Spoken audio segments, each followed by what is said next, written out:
MD Selim Ahmed TV.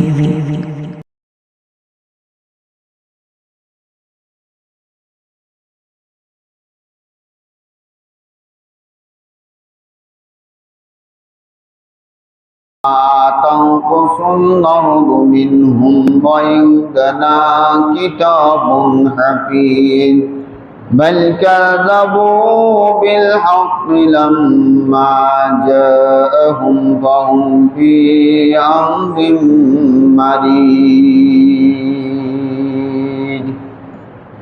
وقال تبارك وتعالى في موضع آخر لقد كان لكم في رسول الله أسوة حسنة। সমস্ত প্রশংসা মহান আল্লাহ তাবারক ওয়া তাআলার জন্য, যে মহান রব্বুল ইজ্জাতের অশেষ মেহেরবানিতে সালাতুল জুমআ আদায় করার জন্য যে মহান রব্বুল আলামিন তৌফিক এনায়েত করেছেন, সেই মহান মাবুদের শুকরিয়া জ্ঞাপন করি আলহামদুলিল্লাহ। অতঃপর দুরূদ ও সালাম বর্ষিত হোক আখিরে নবী হযরত মুহাম্মদ রাসূলুল্লাহ সাল্লাল্লাহু আলাইহি সাল্লামের প্রতি। আল্লাহুম্মা সাল্লি আলাইহি আল্লাহুম্মা বারিক আলাইহি। গত জুমায় আলোচনা করেছিলাম মুহাম্মদ রাসূলুল্লাহ সাল্লাল্লাহু আলাইহি সাল্লামের জীবনীর উপরে। আজকে যেখান থেকে আলোচনা শুরু করব সেটি হচ্ছে আবু তালেবের গৃহে মুহাম্মদ সাল্লাল্লাহু আলাইহি সাল্লামের লালিত পালিত অবস্থা। দাদা মারা যাওয়ার পরে তার আশ্রয় ঠিকানা হলো চাচা আবু তালেবের গৃহে। দয়াময় আবু তালেব এতিম সন্তান লালন পালনের দায়ভার গ্রহণ করেন এবং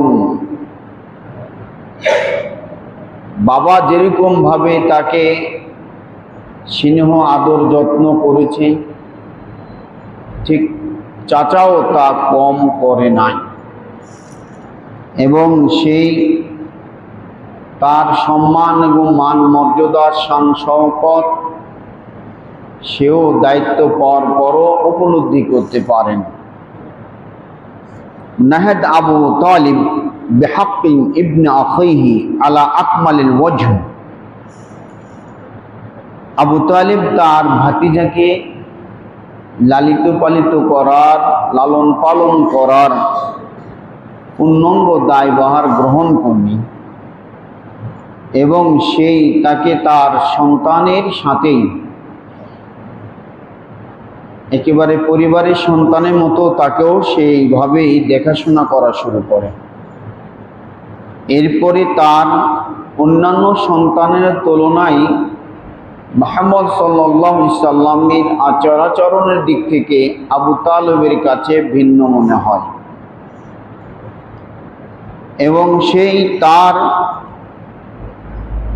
হেফাজত বা সংরক্ষণ দেখাশোনা করার জন্য সেই এতটাই মনোনিবেশ করেছিল যে পূর্বের তুলনা হলেও তা একটু বেশি ছিল। এমতো অবস্থায় তখন সমাজের নেতৃত্বের কাছাকাছি তখন আবু তালেব, সমাজের লোকজন তখন আবু তালেবের কাছে বসা উঠা করত। এক পর্যায়ে আকাশে অনাবৃষ্টি দেখা দিল।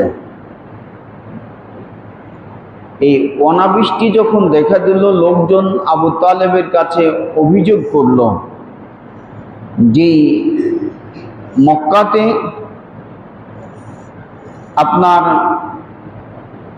অনাবৃষ্টি দেখা যাওয়ার কারণে আমাদের পশু পাখি অন্যান্য গাছপালার জন্য আমাদের খুব কঠিন হয়ে পড়েছে। এটি ইবনে আসাকিরের একটি বর্ণনায় তিনি বলেন, ফকালাত কুরাইশ, কুরাইশের লোকজন আসলেন, ইয়া আবা তালিব আকাহাতুল ওয়াদি ওয়াজদাবাল ইয়াল, মরুভূমি আজকে অনাবৃষ্টির মধ্যে পড়ে গিয়েছে এবং সব পরিবার পরিজন বৃষ্টিহীন হওয়ার কারণে গাছপালা বৃষ্টিহীন হয়ে পড়েছে। গাছপালা বৃষ্টি চায়, জমিন শুকিয়ে ঠনঠনে হয়ে গিয়েছে। অতএব তোমার কাছে আমরা পানির ব্যবস্থা করতে চাচ্ছি, তুমি একটু পানির ব্যবস্থা করো।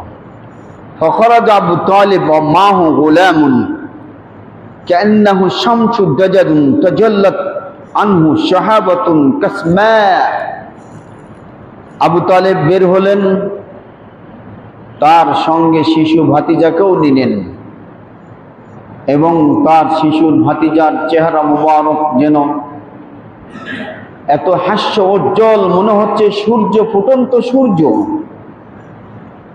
এমতো তার মাথার আশেপাশেই মনে হচ্ছে যেন মেঘমালা ঘুরঘুর কাঁপছে। তার আকাশের মেঘমেলা দেখেই আবু তালেবের মনে একটা খুব আগ্রহ জাগলো, হয়তোবা এই ভাতিজার মাধ্যমে আমাদের আজকে একটু বৃষ্টির ব্যবস্থা হতে পারে। ভাতিজাকে নিয়ে গিয়ে ফালসাকা যাহরাহু বিল কাবা, মুহাম্মদ সাল্লাল্লাহু আলাইহি সাল্লামকে নিয়ে গিয়ে কাবার চত্বরে, কাবার দেওয়ালের সাথে তাকে হিলানা দিয়ে তাকে সেখানে বসায় রাখেন। ওয়ালা জাবাসাবুল গুলাম, ভিডিওটি দেখার জন্য ধন্যবাদ।